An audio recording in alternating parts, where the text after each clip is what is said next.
Welcome back. Global equity markets have experienced a significant amount of turmoil over the past 2 years, including economic growth concerns, tighter monetary policy, rising geopolitical tensions, and a banking crisis. Despite this, equities managed to pull through with the MSCI World Stocks Index up over 16% year to date. And joining me now as we take stock of the global markets performance is CEO of Anchor Capital, Peter Armitage. Thank you so much for your time, Peter. Now, we know that there were plenty of jitters when it came to the macro economy, but that seeming that it didn't fully filter through to the stock markets. And I actually wonder what was responsible for that, if there was some significant cushioning there. Yeah, I think when you look at stock markets as a whole, I think that's correct. But if you look under the hood, there's massively different performance from different segments of the market.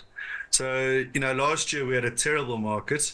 If you invested in almost anything besides US dollar cash, you lost a lot of money. So this year there was an element of recovery growth.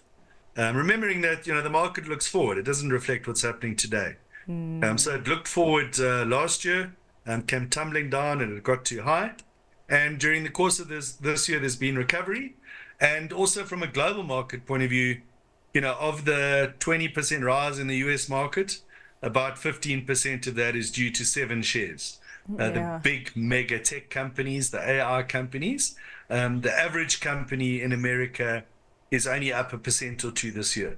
So you haven't had a phenomenal performance for the average company, but you have for the market as a whole. But a lot of that is just kind of recovering back what we lost in 2022. Well, Peter, quite an interesting point that you made there, that the markets look forward, and already the markets are breathing a sigh of relief in anticipation for rate cuts that could be coming as early as the first quarter of 2024. But I'm wondering, could company earnings and returns match up with that market sentiment, that positive market sentiment for next year? Yeah, so you're definitely going to see some company earnings under pressure, but interest rates, to put in context, a lot of people don't realize what's happened this year. Interest rates have gone to 15-year highs with the sharpest rise in interest rates ever. Right now, the playbook looks pretty good. Inflation, the number came out today at 3.1% in the US, which is lower than what most people expected a few months back. So it looks like things, you never want things to be too hot or too cold. Things got way too hot, and that's why because of the US government stimulus post-COVID, so they've really put the brakes on, and things are slowing down nicely. And the Goldilocks scenario is that it slows down at the right rate. But they've now got, lots of bullets in the gun. Interest rates at 5.25%. If things do start to slow down, they've got a huge ability to get some impetus through. But there's no doubt that, all the companies that have got debt, the amounts of money they have to pay to service their debt is considerably higher than it was a year ago. Yeah. Well, I mean, as we're talking about that, we know that the banks, particularly the US banks, have really benefited from the higher interest rate environment. And I was actually reading an article earlier that was questioning how much more upside we could see in these banks, considering the deteriorating or potential deteriorating credit landscape next year, of course, as we kind of get the lagged effects of these interest rate hikes and tighter monetary policy. But you've chosen Citi as one of your stock picks for 2024. Just talk to us about what you see there in terms of the upside that we could see. Yeah, so Citi, it's very much a bottom-up story and what in our industry we like to call a self-help story. So Citi was one of the giants in global markets, and has really tried to diversify, got into lots of different businesses and territories, and got down to a very low return on capital. Now, banks, if they're well managed, if they hold their books back, sell off the non-performing things, we've seen that with Investec locally over the course of the last few years, they can always get their return back to kind of a reasonable level. Now, Citi's return on capital got down to about 6 or 7%. And they've got a very clear plan to get that back up to the kind of market-related 12 or 13%. If they achieve that, it's trading at around half of its book value. So for every $100 of assets, you're only paying $50. And the scorecard so far is good. You look back a year ago, they've done what they said they would do. And we think by the end of next year, if they continue to deliver on the plan, It's the kind of share price that's got more than 100% upside potential, in the bull case. All right. Well, let's go into cosmetics. Estee Lauder is also one of your picks for 2024. What's quite interesting is that Estee Lauder is often compared to L'Oreal, but we have had some negative sentiment when it comes to Estee Lauder because of disappointing numbers that we did see this year. And I'm wondering what you're seeing there amid the headwinds.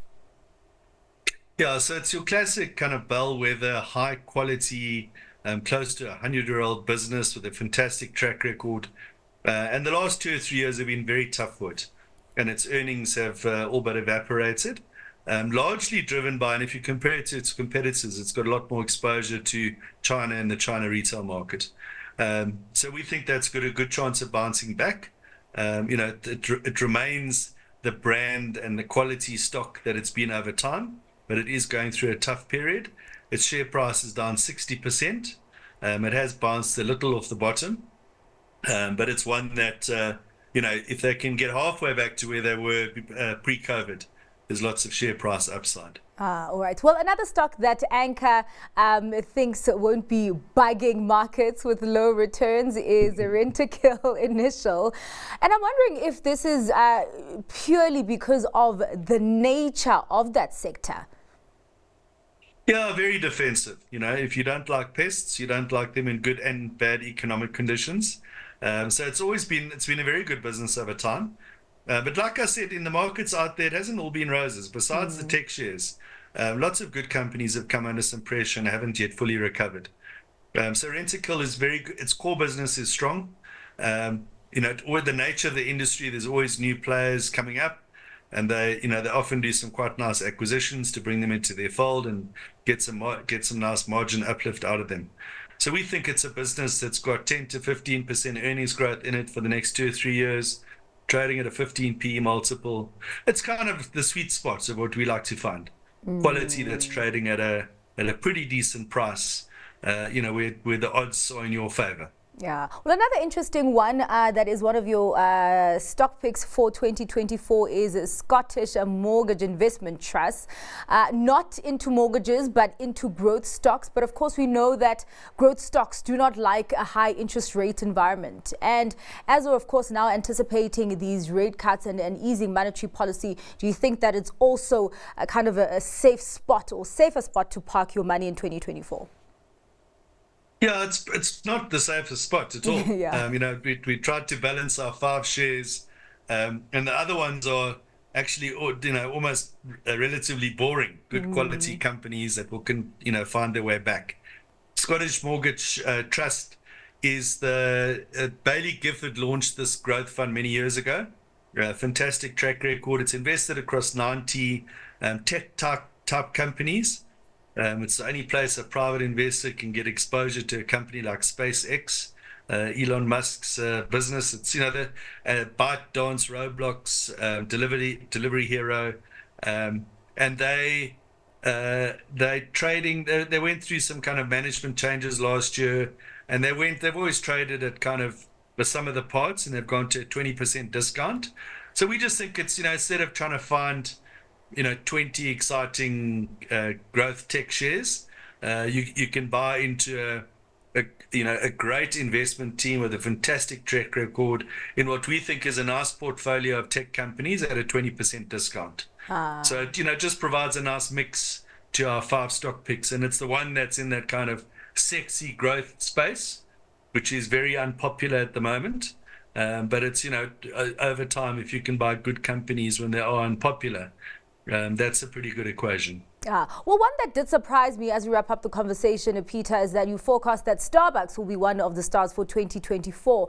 And I mean, when you ask analysts about the sectors that could thrive, of course, you're looking at tech, particularly with the AI boom, and also energy stocks, but not really consumer-facing companies as much as interest rates will be cut, but the consumer will still be under pressure there. Why Starbucks?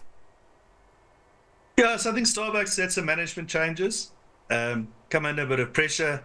I think a very interesting market phenomenon happened a few months ago when the popularity of Ozempic and all these weight loss and obesity drugs, where they're saying basically the 40% of the population that are obese are going to be taking them and not wanting to consume fast foods and snacks and the like.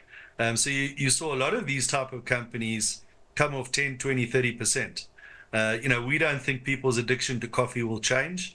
Starbucks has been a stellar business, lots of store openings with high returns. And it's again, it fits into that category of good quality businesses, proven over decades.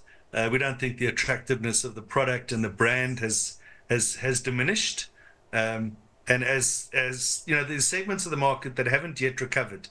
And as we were talking about earlier, despite the fact that the indexes don't look too bad. Yeah. So that's it's a good solid company now trading at a pretty good price. All right. Well, thank you so much for your time and giving us insights on the stock picks that you have chosen for 2024. Of course, we will be looking very closely at those performances next year. Appreciate it, Peter. That was the CEO of Anchor Capital, Peter Armitage.